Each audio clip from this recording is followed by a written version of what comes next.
Yes, darling. How are you? I'm Shane Richie, and to many a Londoner through and through. But both my parents are from Dublin, so for St Patrick's Day, I've come here to the fair city to find my roots and throw myself into everything that's Irish. I'm going to be dancing with an all-Ireland champion, singing in a pub, fishing for lobster. Whoa, look at that, sweetheart. And spending a day at the races. Between Irish people and horses, there's no fear. 4 days of Celtic culture, all to make me Irish.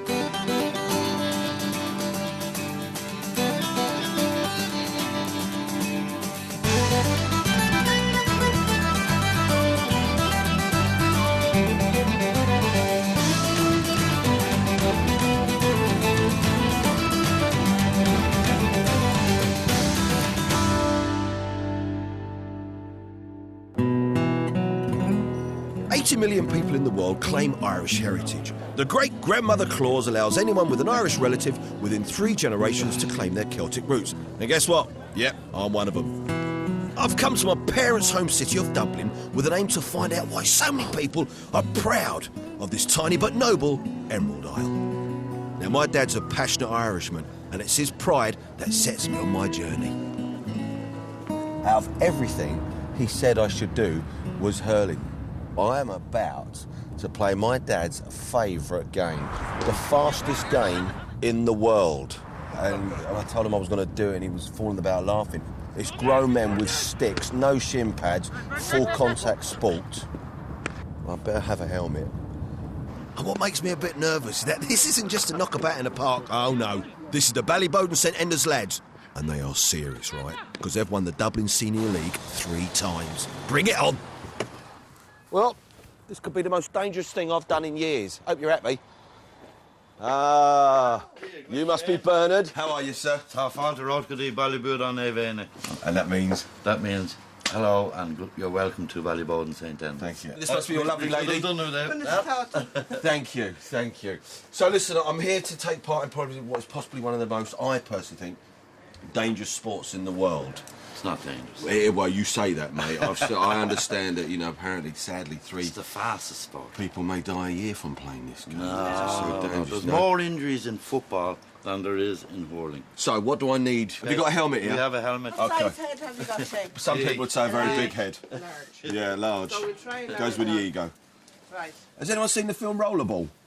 Yes. Yes. Right, because I'm getting visions of that. Now, what's important to remember about the game of hurling? What's the essential ingredient I should remember?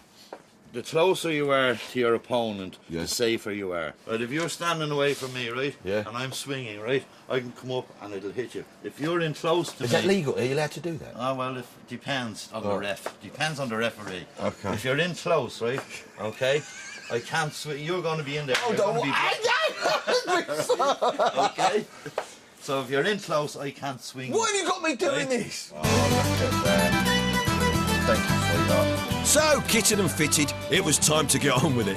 But not before a crash course from team coach Brian O'Regan. I think I look quite good. Right, Brian. I'm indeed. Nice to meet How are you, you, mate. You're Shane? the coach here. I am indeed. Welcome to Ballyboden St Enders. Thank you very much, sir. Now, you're the man that's going to talk me through this game, how to play it, the rules, what to do and what not to do. Hopefully so. A game of 2 teams, Yeah. 15 aside. Main skills are first going to teach you how to hold the hurley stick you have in your hand there. Yeah. Put your right hand on top of the hurl. Yeah. Okay. You put your left hand 3/4 of the way down. Yeah. All right, that's called the ready position. Yeah. Okay. Then you're going to go into the lock position over your shoulder. Okay. And you're going to strike the ball. And again, go on. If I do it like that, I'll be able to. No, you're going to go with your right hand. That's it. Okay. Yeah. Good lad. That's it. All right. I've noticed the lads that, you know, you catch it and you run with it. Yeah. How So- far are you allowed to run with the ball? You're allowed 4 steps Only with, 4 with the steps. ball in your hand, okay? Right. And then you'll have to hand pass it, strike it off the hurl, or solo the ball. So the lads catch the ball, Yeah. put it onto the hurl, Yeah. all right? And you're allowed to solo the ball for as many steps. So as I you could like. run the whole length of the You pitch can run like the whole that? length of the pitch like that, but you can guarantee some lad's going to hit you somewhere along the line. And it's going to come and tackle you. All right, so the easiest thing to do is get the ball in your hand, take your 4 steps, and just strike it as far as you can. How does the scoring system work? Over the bar, so over the post, Yeah. is 1 point. 1 point. And the goal where the net is to beat the keeper, is 3 points. Keep your eye on the ball and strike the ball into the goal. You reckon you manage that? I'll have a go, yeah. Not bad for a first attempt. I just know there's a lot of this going on. It's a tough sport. Like these, the shouldering is one thing that's allowed. So I'm allowed to come in, shoulder you. Left bang out of order. That's there you go. Okay. And if you end up in the ground, so be it. All right, the game will go on. So if loads of people around you and the ball comes, you're going to strike it on the ground. Oh! That's what happens. You know right? what? It is tough. You say about contact. I mean, there's a no one wears sport. pads. Why? You see, I'd feel a bit more comfortable if I was wearing pads. I think to protect yourself with the hurl and protect your helmet is there to protect you as well. All right, some lads wear shin guards as well to protect their shins when they're hitting the ball on the ground, so you don't get a whack in the shin and that. But you don't need pads and that kind of stuff. No. You use your shoulder and use your hurl to help you protect yourself. And they will go easy on you. I don't think so. We'll see whether they do take it easy on me after the break. Yeah, I don't think so either, Brian. I'll also start my dance training with Fergal Fay, who's 10 times All-Ireland and international dance champion. Too slow. No, that's lovely, that. And meet a man who's altogether too fond of the sea for my liking. I'm looking forward to getting in here for a swim because it keeps you right for the day. What, in March? You're having a laugh, ain't you? Absolutely gorgeous. Welcome back. Now, this could be a very short programme if I don't survive the next 5 minutes. Ballyboden St Enders were Dublin County champions a couple of years ago. It's a bit like joining the Millwall training session, but with big sticks. How are you, mate? All right. Go easy on me, all right? Yeah, all right. Okay, Shane, best of luck. Cheers, Brian. Hope it goes well. Thank you. Here it is, Shane, look.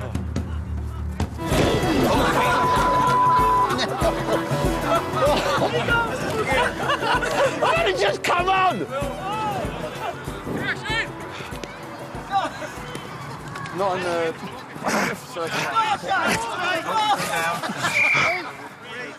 Thank you.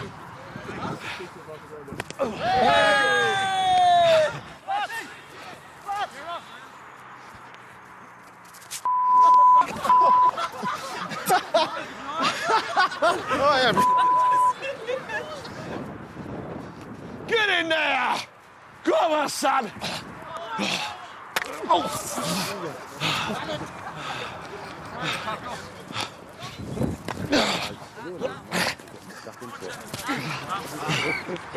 All the shoulder barging's one thing, but let me tell you, my Ronaldo dive in the area got me the desired result. A free hit meant I could score in my first ever hurling match. Well, 3 seconds later, I wish I hadn't bothered. Ow! Let me tell you, that hurt.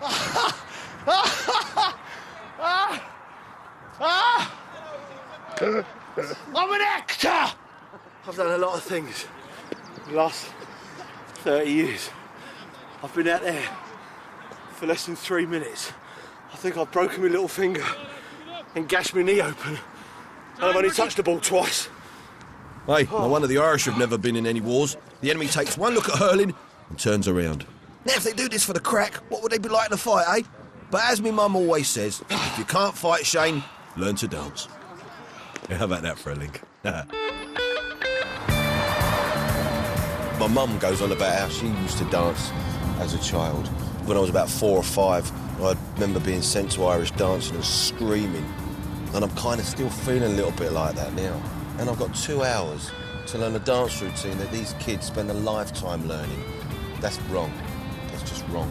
Yeah, but right or wrong, it's all the time I've got on this 4-day schedule. And believe it or not, I've been told this is the place to learn, with the only man who can teach me in the time I've got. And apparently this is the place. Oh, are we in the right place, Mike? Seriously, we are. Someone's house. Fantastic, isn't it? Traditional Irish dancing. Yeah, there you go. And I do believe this is the man. Fergal! Shane. How are you, sir? Pleased to meet you, sir. Apparently you're the man I need to see to learn to... Hopefully, yeah. Why are you the man, then? My mum, she won the All-Ireland and International Championships 8 times. Right. I've won it 10 times in a row. Yeah. And my sister's won 13 International All-Ireland Championship titles. So Irish dancing's in your blood? In the legs. Yeah, well, it's also in my blood. It's not quite reached my feet yet. Really? Well, we'll take a job at that. OK, right. Is that OK? I'll follow you. Come on then. in, sir. Let's go dancing, folks. Well, Fergal, I'm in your hands. Hello, everybody. Oh, wow, OK. All right. So, this is the studio. This is where you work out. This is where you put your dance routines together, then, is that right? Yep. OK, so what am I going to witness now? Sit down. Okay. Press play. There Right. we go. Here we go.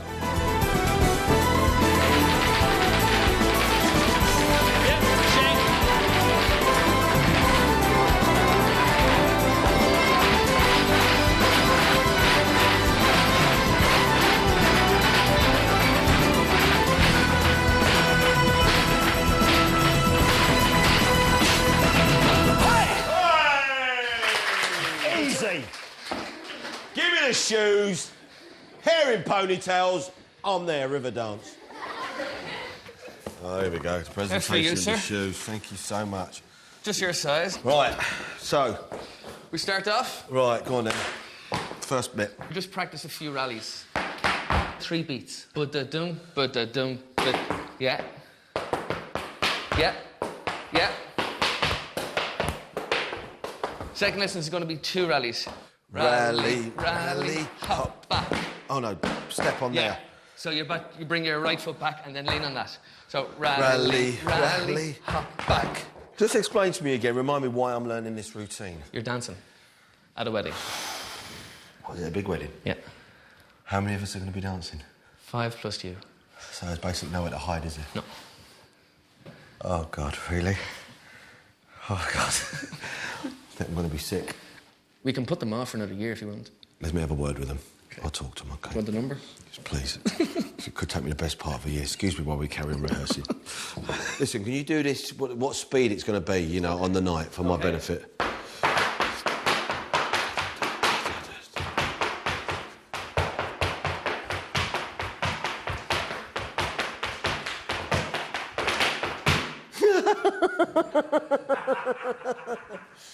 Oh, I've been doing it. It's so slow. No, that's lovely, that. I don't know if I can better do this, you know. But it's a shame because I don't want to spoil someone's big day. Tip 1, tip 1, tip, your foot. Oh, right, sorry, fellas. Okay. Just got to remember. 5, 6, 7, go. Yeah. And 1, and tip. Ow! You know, there's a lot of things that I've blagged throughout my career that I pretend, you know, I just got away with, but something like this you can't because it's so precise. No, I'm not giving up. Good man. Just thinking about it. Okay. I thought this would be so easy. Ready, 7? Yeah. Underestimated 5, it. 6, 7, go.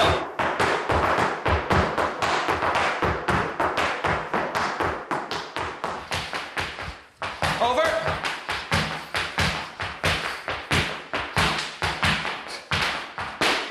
So wish I'd listened to my mum when I was 4. 1, 2. Well, it's end of day 1 and I'm bruised, I'm hurting, confused and no closer to finding the Irish secret. Ah, this is more like it. Day 2 started with a bit of relaxed fishing. No rods and reels on a lazy Irish river for me, though. Oh, no. How about a mile out in the Irish Sea in a boat as big as your sofa?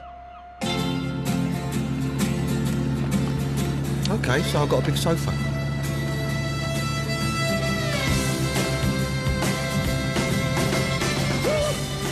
Finally made it onto the water.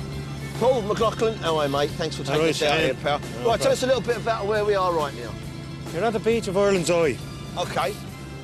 Very important, this, because this is like the first thing you see when you come to land at Dublin Airport, isn't it? Yeah, it is, yeah. You fly over it, yeah. And the last thing you see. So how long have you been a fisherman then, mate? Yeah, 20 years. And what is it you catch mostly out here? Lobster. Coming alongside the float here, Shane. Do you rely on a lot of luck for catching lobster, or is there a lot of method to it? Ah, there's a method to it. What's the method then? What's the secret to catching? Patience. Oh, yeah. Hey, look! There's a little one. So you have to measure them. Wow, look at that beauty. Now, is that a good lobster? That's OK. Is it? If it goes over that, it's not OK. Really? And how much would that go for, like, you know, selling something like that? That, you wouldn't get much more than a tenner. So is there fishing in your family then, mate? Is it? Yeah, my father was a fisherman. No, he lost a fight somewhere, he's only one claw. And where's the actual meat on the lobster then? Well, in the claw, Yeah. the body. Yeah. And there is a bit in the head here as well. Right. Some people don't go for that. But And how much is this one worth? he's not worth so much because he's missing the claw. If you understand me. Paul, this is my first visit back, you know, in a few years, coming down and catch up with some of the family. Like yourself being an Irishman, would you live anywhere else? Would you like to be anywhere? Well, I did, and I came back. Where were you? Denmark. OK. Yeah. What made you go to Denmark in the first place? A good-looking woman. Really? It's always the same, isn't it? But no, I prefer to live here. Yeah. What made you come back, though? As an Irishman being out away from Ireland. I think the way of life, really. Yeah? Why is it different, though?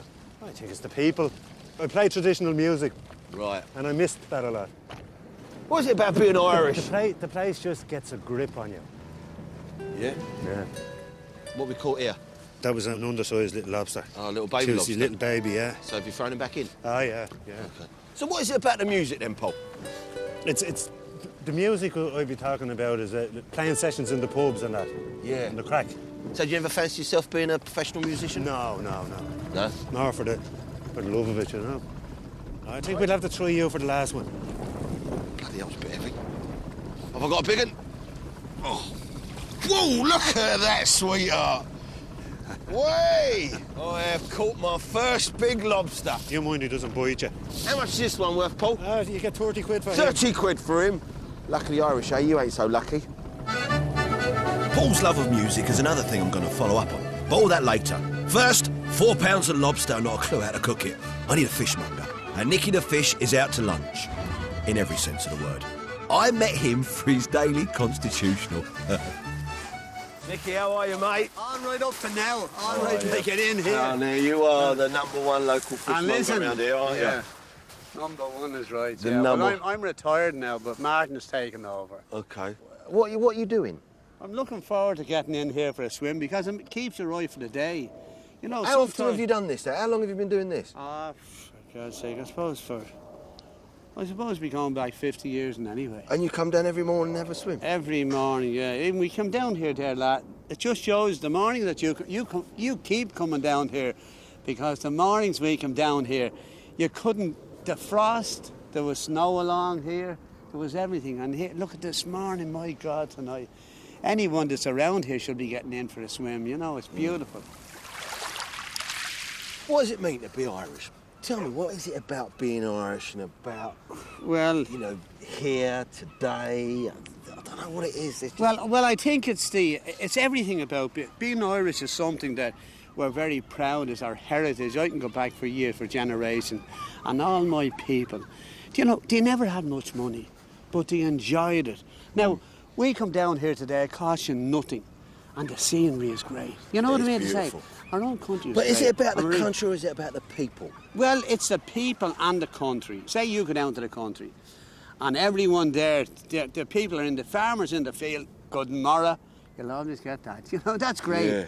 It's a sign of welcoming you to their place. I think it's fantastic. I think it's great. And, like, we try and keep that down in the shop. I think people come in, they enjoy it. They might come in for maybe a small bit of fish, and they still come in for the banter, you know. How many pieces of place would you like? You know what? That's the best part of the place. You know why that's the best part? Oh, and it's great to be able to do that, to give them a bit of banter. They wouldn't come down here for a swim. You ready for a swim? Listen, I better get down. Come on, let me walk you down there. No, Come on. you're all right. No, Don't mind this fella. Come on, I think we're all I'll right. pull him in, will I? No, I'm not going swimming with you. Yeah, well, it won't be too long, you know, I'll be in and out. Right, here you go. Now listen, we've got a saying in London called, have you heard of the saying, you're barking? That's right, yeah. Barking mad. Barking. Barking mad. You better believe it. It's March. It's freezing. And he's off. Is that what Irish is about? Is it? Absolutely gorgeous. I'll have 2 cod, 1 haddock and 3 chips. Yeah, will you wait for about 10 minutes? All right. Barking Irish Sea in March? Oh. Well, after that, I need a bit of lunch, and where better than the oldest fish restaurant in Howth, the King Citric, where my lobster's cooked by owner and head chef Aidan McManus. There's no sense in leaving them in the sea. We're joined at lunch by Paul the Fish, Aidan's lovely wife Joan, and Roger, a local character who rebuilt the King Citric a few years back. Mussels in white wine and something else. Shallots. Shallots. Can you have an oyster? I'm sorry, I'm going to struggle. Help yourself then. Shane have an old dish there, I think, behind you. Could you just see one of the black little bowls there? Yeah, so you want this? Are you going to throw up as well? That's right, 80 million people, right, claim to have Irish heritage.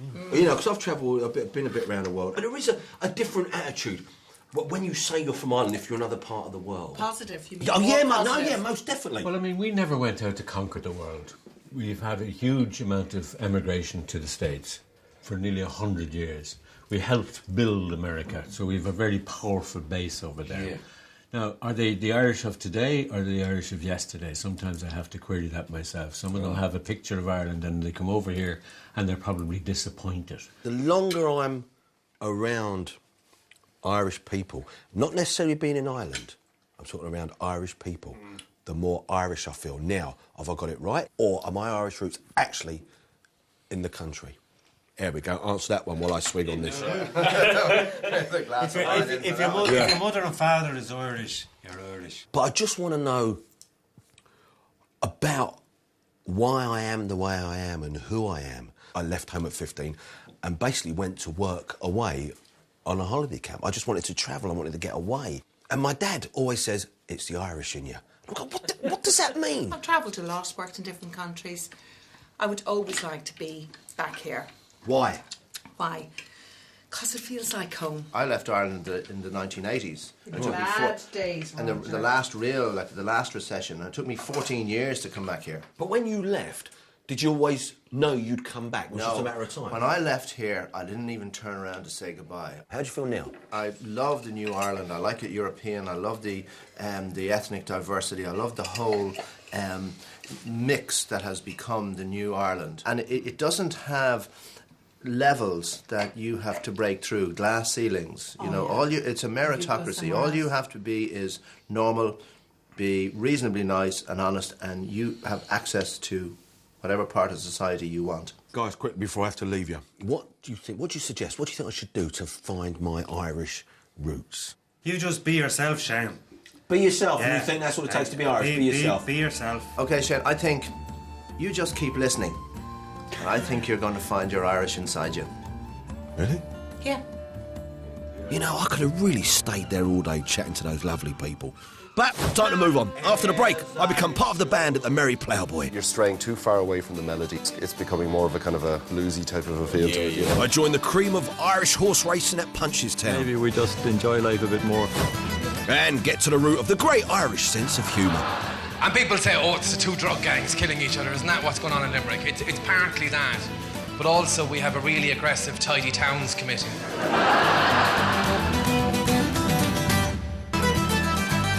Welcome back to day 3 of my great Irish adventure. Paul the Fisherman's inspiration to return to Ireland was the music. And as Roger said, listen, well, all right, I'm listening. Some say this music is the soul of Ireland, and I have to say I've not met an Irishman who couldn't hold a tune.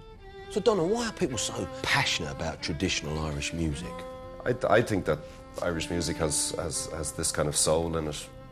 It has managed to appeal to different cultures and even transform into different music genres. I think that what Irish music has managed to do is that it's managed to reinvent itself every time. That I had wooed, not as I should, a creature made of clay.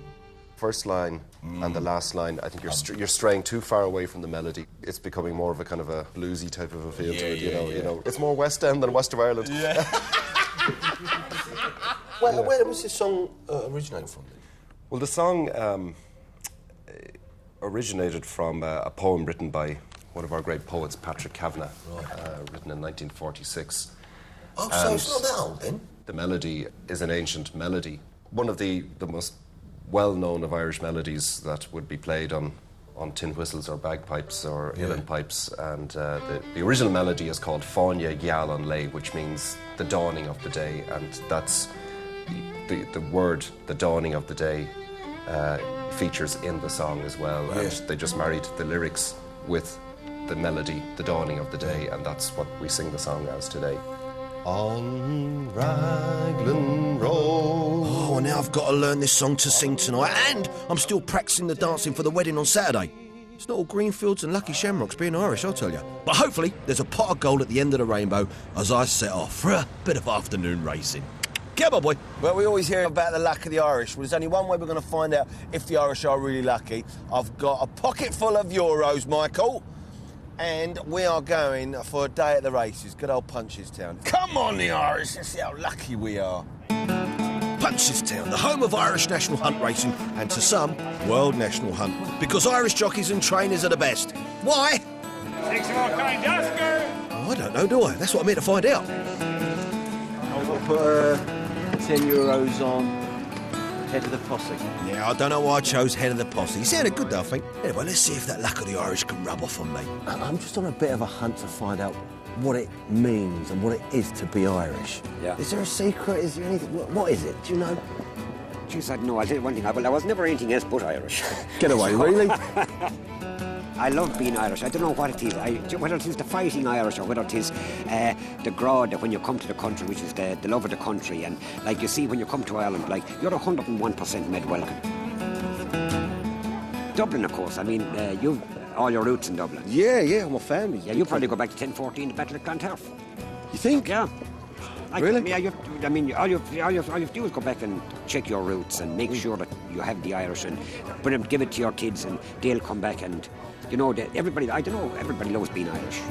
Yeah, well, I'm already loving being Irish. But Johnny's right about the welcome, and the rest of the world love the Irish too. We race a lot in England and France, and when here people meet you and maybe they think you're English because we speak English, but we find when the minute you say you're Irish, come here, it's a whole different reaction. You This know, is exactly, but why is that though?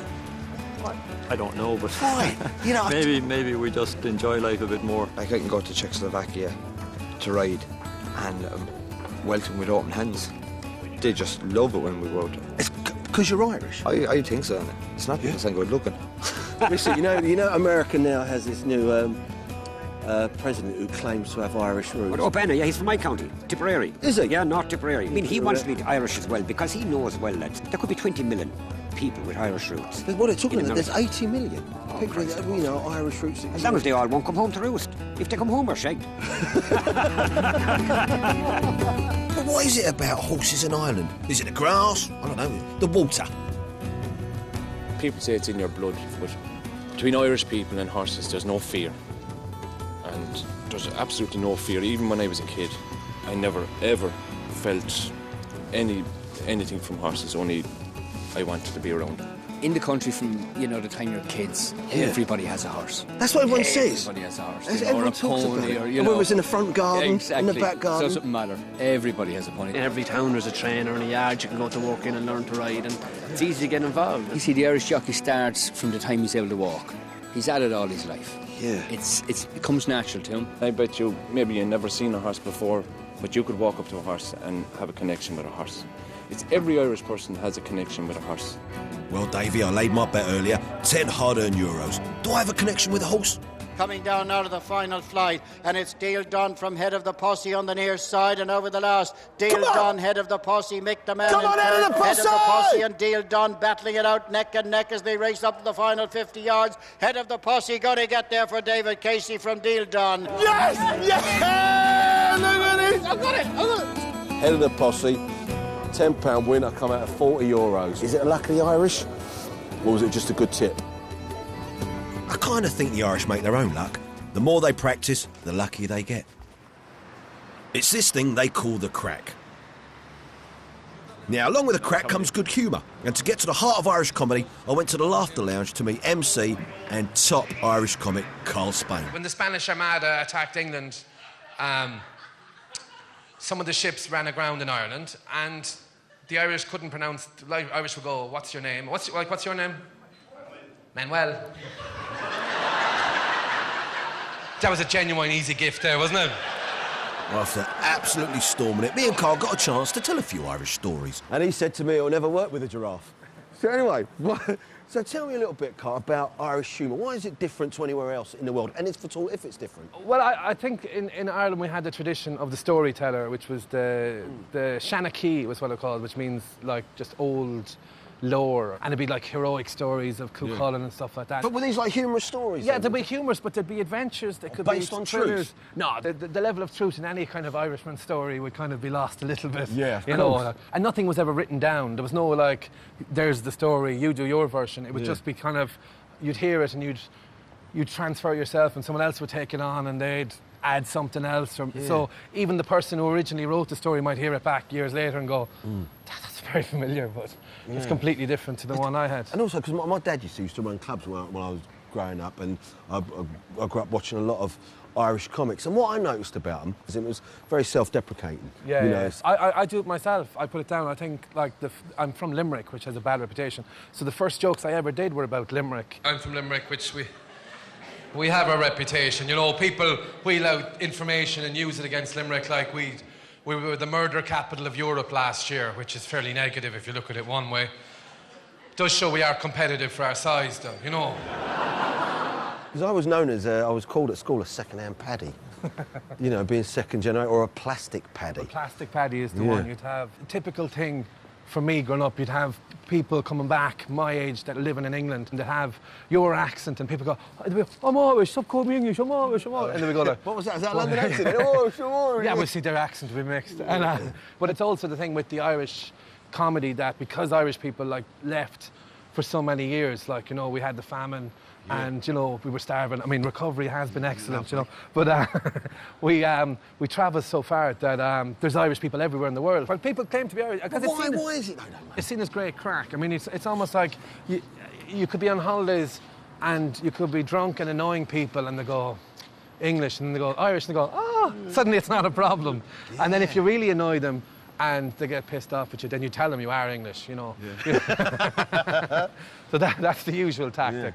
But I think it is that kind of, it's seen as the great, the poetry, the literature. People think, oh, it's great, and I'm associated with that. That certain sense of pride, and they even say like the Celtic Tiger, which was the economic, you know, thing that took off there in the 90s. Like they almost say the reason that started, one of the theories is that Ray Houghton scored the goal against England in Stuttgart in the European Championships.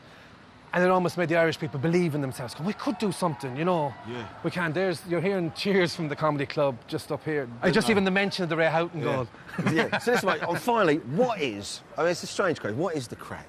Oh, the crack? Yeah. I mean, it's synonymous with Irish, isn't it? It's crack. It's a type of drug. Yeah, I could have stayed all night shooting a breeze with Carl. What a top bloke. But I had one task left. Now, you remember my music rehearsal earlier? Well, all too quickly the moments arrived. And if I wasn't nervous enough, we had a half-hour drive to get there. The Ploughboys, they've been fantastic, but they do this for a living. This is what they do. You know what threw me? When he turned around and said, you're more West End than West of Ireland. Up till then, I was fine. I thought, I can do this. And I know Donald, lovely bloke he is, but I know he sort of gave me a look like, I'm not sure Shane's going to be able to pull this off. And it's just in the back of my mind that, you know, he was going on about it should be more about the song than the singer. And I just feel I'm a little bit out of my depth here, Mike. That's, you know, just out of my comfort zone. Well, we made it, and I was hoping we were going to break down on the way. Well, I've finally learned the song Raglan Road, and I've just been told it. Is that true? Did 20 of my family have turned up? Bang, out of order. Right, let's go and perform it then. Here we go!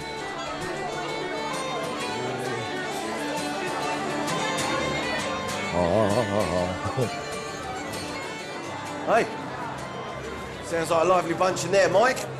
Take the coat, my friend. Let's go and be Irish. In every village and town across the island, you'll find at least half a dozen pubs with live music and at least a dozen locals in every boozer ready to get up and give us a song. There's no way I could come to Ireland and not sing in the local, eh? Now, I had my practice with Donald earlier and I've been singing to myself all day. Now is the moment of truth. Come on, Richie. 200 people in. Wow. This side of the table, well, they've actually all come together. Not as much as I expected. That kind of narrows it down a little bit. There they are, the Merry Ploughboys. Now she's pointing They're all at a bit flummered with Sherman. Now, next up, we have a very special guest in the audience, known to most of you as an East Ender. So would you please give a big Merry Ploughboy welcome to Shane Richie. There we go.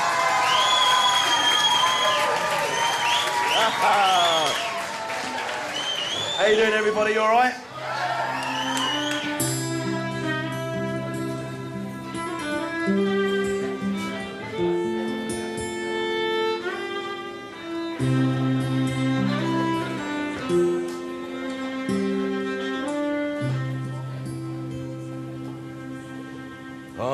Raglan Road on an autumn day. I met her first and knew that her dark hair would weave a snare that I might one day rue. I saw the danger, yet I walked along the enchanted way. And I said, let grief be a fallen leaf at the dawning of the day. Thank you very much, everyone. Hey! And may I thank so much what a privilege and an honour, A, to be performing on stage, which I think are a fantastic band, the Merry Ploughboys, everybody. Thanks, mate. Don, I've just come off stage, mate. Thank you so much for having support. You're the man. How did I do? I have to say I'm very impressed. Thank you. I am very impressed. It was good. Was it more West of Ireland than West End this time? It was somewhere in between. We call it Athlone, the centre of Ireland. Oh, okay. Now, it was. It's not an easy song to sing, that one, because it's a very free-flowing song. Yeah. And it doesn't have your set rhythm. So I'm very impressed with the way you handled it. Thank you very much. And you put the emotion into it, which that song needs, because if that's the one song that you need to show that you mean what you sing, that song will catch you out every time, and you did it tonight. Mate, and it's been a pleasure working with you and the boys, and what a great venue you got here, so thank you so much for, I suppose, for want of a better word, making me feel Irish. Thank you! I just got a kiss from Shane Richie. There you go, it won't be the last either. So, then I've met some of our American friends. Where are you from? Bronx, New York. Bronx, and your names are? Jennifer Bernstein and Michael McNamara. Do you class yourself then, what, Irish? I think my grandparents' parents were from Ireland. Yeah. Someone asked me back in the States, so what are you? I say Irish, I say Irish American. What do you think it means to be Irish? I say tradition, pride. Everyone has been welcoming. We walked into a bar, there was just one guy at the bar and the bartender, and we were like best of friends we in had an an hour. Conversation, and all of a sudden it was, felt like we were back home. Family, almost. I'd stay here, not another week, not another month. I'd stay here forever. So are you feeling more and more Irish? Of course. Yeah. By the minute, I would say. I'm going to change my last name to Overstein. Oh, yeah. So if I wanted any proof that the world is full of people claiming Irish roots, then there it is. 3 days down and 1 to go, and the biggest challenge of the week so far. I can't remember that. After the break, Carol and Anthony have allowed me to dance at their wedding, and at 2 a.m, I'm still practicing. I'm supposed to be going to bed. It looks so hot. I'm up in 6 hours. No pressure then. I had my dance rehearsal a couple of days ago, and I've squeezed in, about an hour's more practice. The wedding was in a tiny village in County Carlow, 2 hours away, so I couldn't really do any dancing in the car, could I? Oh. Oh, well done, Mike. You said this was like a little small village wedding affair, just a little local thing. Look how many cars are here. Look at the size of the place, like the whole of Ireland's turned up.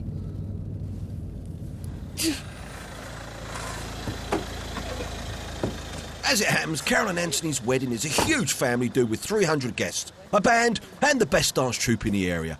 Plus, one under-rehearsed Egypt. There. And then again. And back into that. 2. He's been practicing. 1, 2. He's had a good crack at it, and the thing is that normally when people go in brand new, they don't do as much as what Shane did. But I mean, you can see that he's professional. No.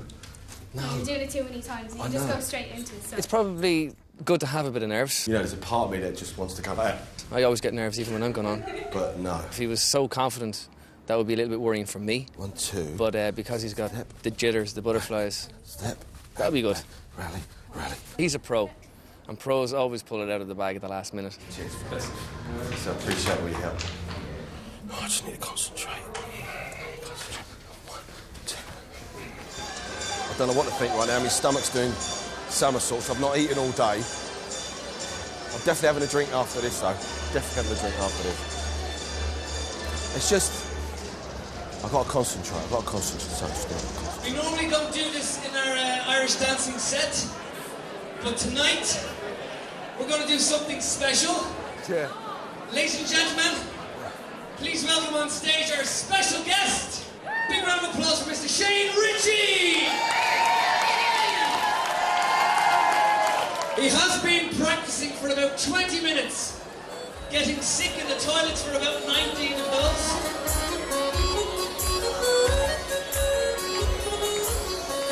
I'll give you the cue with the eye. Well, let's come on. Yeah, you walk on straight in front of us.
Ladies and gentlemen, thank you firstly so much to Carol Anthony. I wish you all the best, first of all, for letting me come along and do this practically unannounced. So thank you so much. Listen, Carol Anthony, God bless, and I hope you have a fantastic life together. And thank you to these wonderful dancers. You know what? When I got out onto the floor, just before I went on, they went, it's slippy out there. As I walked on, I thought, before I'd even done any dancing, I thought I was going to slip. So bless them, one of the girls, right at the very last minute, put tape on my shoes. Had she not done that, I'd have gone right on my backside. So she put tape on there and it helped so much. But it's a blur. It's just a blur. And my thighs, I just felt like I kept thinking, right, stand straight. I could see people staring. And I wasn't taking not a blind bit of notice, just concentrating on the music. And then I started thinking, I'm going to slip, because as I started doing that, I could feel my foot go from... Oh, but thank you, it's over. What's really weird, though, is I'd like to do it again. Girls, listen, thank you so much at the last minute. Well done. Congratulations, you're brilliant. Thank you. And the man's here, Fergal. Come and give me a big hug. Listen, how do you think I did? Excellent. Yeah? Yeah, they want you next week. Yeah! For the divorce. This is the lovely wedding couple who just got married today. But once again, thank you so much. No problem. And I was more nervous about... I didn't want to mess up your wedding, because I know you were concerned, you thought it was going to be a big thing, and I just wanted to sneak in the back door, do it, and leave, so without disrupting your great day. And you look beautiful, by the way. Thank you. Well, thank you, guys. Thank you so much. And I wish you all the best. You don't mind if I steal a little kiss, do you? No, I'll walk away. In 4 days, I can only scratch the surface of Ireland. But for me, it's not the land, it's the people. We've been welcomed here with open arms. Everything we've done has been with people who live their lives for the joy of it. Do I feel Irish? Ah, you bet your life I do. I'll be back, and very soon. Slangoffoil. I hope I just said goodbye in Irish. I hope so too. Ben Stiller reckons there's something about that Cameron Diaz, so he gets Matt Dillon on the case. And our Gross Out film tomorrow at 9 on Sky 1 and Sky 1 HD. Next tonight, Road Wars Copper In at the Double.